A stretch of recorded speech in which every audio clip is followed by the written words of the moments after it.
بسم اللہ الرحمن الرحیم۔ السلام علیکم۔ آج کا ٹاپک ہے عیب چھپانا۔ عیب دیکھ کر چھپانا اور کسی کے عیب بیان نہ کرنا، اجر کا اندازہ تو لگائیں۔ میں کئی مرتبہ یہ حدیث پڑھ چکی ہوں، آپ نے بھی سنی یا پڑھی ہوگی۔ حدیث پاک کا مفہوم ہے جس نے کسی کا عیب دیکھ کر چھپا لیا تو وہ اس اجر کا مستحق ہے۔ وہ ایسا ہی ہے کہ جیسے اس نے کسی زندہ درگور کو دوبارہ زندہ کر دیا ہو۔ سبحان اللہ۔ عیب بیان کرنے سے معاشرے میں برائیاں جنم لیتی ہیں، فساد برپا ہوتے ہیں، نفرتیں جنم لیتی ہیں، محبت کی فضا ختم ہو جاتی ہے۔ ہر غلطی پہ پردہ صرف رب کی ذات ہی ڈال سکتی ہے۔ انسان کی ذات صرف غلطیوں کو اچھالنا جانتی ہے۔ آج نمازی بے نمازی سب اس برائی کی ہتھکڑیوں میں جکڑے ہوئے ہیں۔ ان پڑھ سے لے کر پڑھے لکھے تلک سب لوگ اس میں ملوث ہیں۔ اکثریت ساس سسر نند بہو بھابھی کے پیچھے تو اکثر حاسد بیوی ان کے پیچھے ایک دوسرے کے پیچھے لگے ہوئے ہیں۔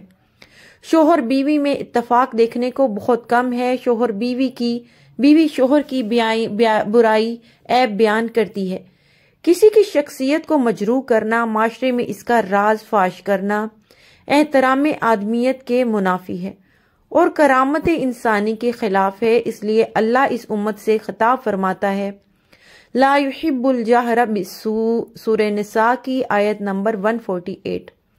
اللہ اس بات کو پسند نہیں کرتا کہ کوئی کسی کی برائی کرے۔ نیز برائی کرنے سے ایک دوسرے کے خلاف نفرتیں بڑھ جاتی ہیں اور باہمی اعتماد اٹھ جاتا ہے۔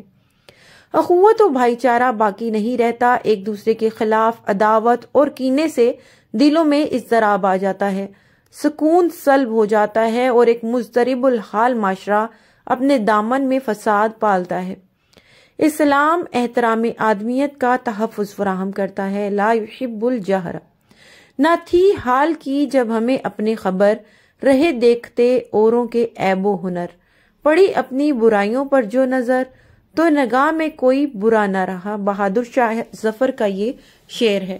ویڈیو پسند آئے تو پلیز چینل کو سبسکرائب کرنا نہ بھولیں، بیل نوٹیفیکیشن کو آل پہ سیٹ کر دیں۔ جہاں رہیں خوش رہیں، آباد رہیں۔ اللہ تعالی ہمیں ہر طرح کی برائیوں سے محفوظ فرمائے، آمین یا رب العالمین۔